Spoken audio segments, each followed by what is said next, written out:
1195 есепте кестедегі бос орынды толтырыңдар дейді. Бірінші сан, екінші сан, үшінші сан және берілген сандардың арифметикалық ортасы. Бұл жерде қанша сан бар?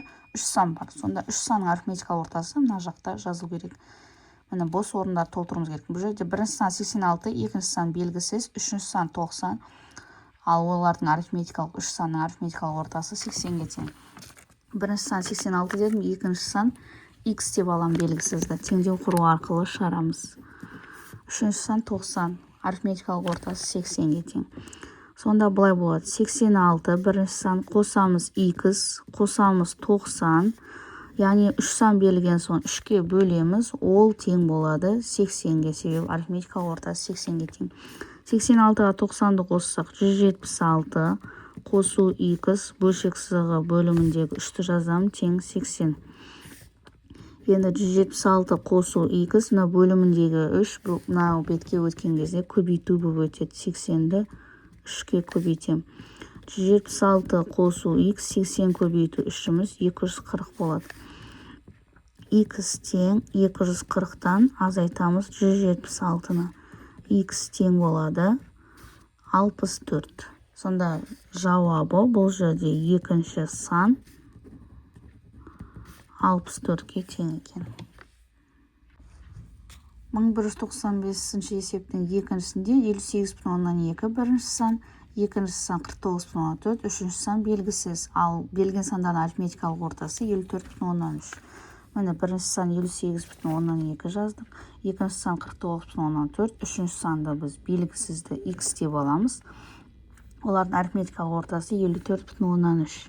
Енді шешуін шығарған кезде 58,2, бірінші сан қосамыз, екінші сан 49,4, қосамыз, үшінші сан бөлеміз 3-ке. Сонда ол тең болады екен 54,3. 58,2-ге 49,4-ті қоссақ, бізде 107,6 болады. Қосамыз x. Неге 3-ке бөліп жатырмыз? 1, 2, 3 сан бар. 3-ке бөлеміз. Тең болады 54,3. 107,6 қосу x тең 54,3 көбейту 3. Мынау 3 көбейту болып өтеді. Сонда 107,6 қосу x болады. 54,3-ті 3-ке көбейтсек 162,9 шығады. X-ті табу үшін 162,9-дан азайтамыз 107,6-ны. Сонда x тең болады 55,3. Жауабы үшінші сан 55,3. Үшінші есебінде мынау берілген 3 сан берілген, олардың арифметикалық ортасын табу керек. Сонда бізде берілген сан үшіншісінде берілген бірінші сан 2 бірінші сан 2,3-2. Екінші сан 1,4-3. Үшінші сан 3,12-1. Осылардың арифметикалық ортасын табу керек. Арифметикалық ортасын табу үшін осы сандарды қосып шығамыз. 2,3-2 қосу 1,4-3 қосу 3,12-1. Оны бөлеміз, қанша сан бар? 1, 2, 3 сан бар. 3-ке бөлеміз. Бөлімдер әртүрлі аралас сандарды қосу үшін біз ортақ бөлімге келтіреміз. Яғни ең кіші ортақ есебін табамыз бөлімдерінің. 3, 4, 12 болып тұр бөлімі. 12 ең үлкені, 12 4-ке де 3-ке де бөлінеді. 12-ні 3-ке бөлсек 4, 12-ні 4-ке бөлсек 3 болады. Алымында бөлімде мына толықтауыш көбейткіштері, яғни толықтауыш көбейткіштеріне көбейтеміз. 2 бүтінін жазамын, 2-ні 4-ке көбейтсем 8, 3-ті 4-ке көбейтсем 12. Қосамыз, 1 бүтінін жазамын, 3-ті 3-ке көбейтсем 9, 4-ті 3-ке көбейтсем 12. Қосамыз 3,12-ден 1. Бөлеміз 3-ке. Бүтін бөліктерін қосамыз, аралас сандардың 2-ге 1-ді қосам 3, 3-ке 3-ті қосам 6. 6,12-ні жазамыз.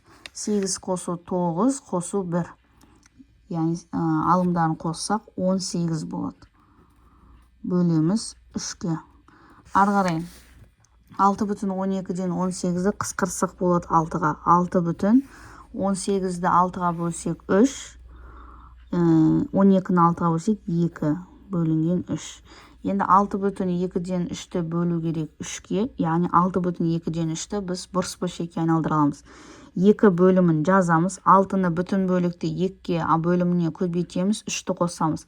6 көбейту 2, 12, 12-ке 3-ті қоссақ 15 болады. Бөлеміз 3, себебі бөлшек сызығымыз бөлуді білдіреді. Ары қарай 2-ден 15, бірінші бөлшек өз жазылады, бірінші сан, екінші сан кері санға айналады. 3-тің кері саны 3-тен 1. 3 пен 15 қысқарады, 15-ті 3-ке бөлсем 5. Сонда 5 бөлінген 2 ол 2,5 болады. Жауабы арифметикалық ортасы 3 санның 2,5 шығар екен. Видео пайдалы болса лайк басып, каналға подписаться ет.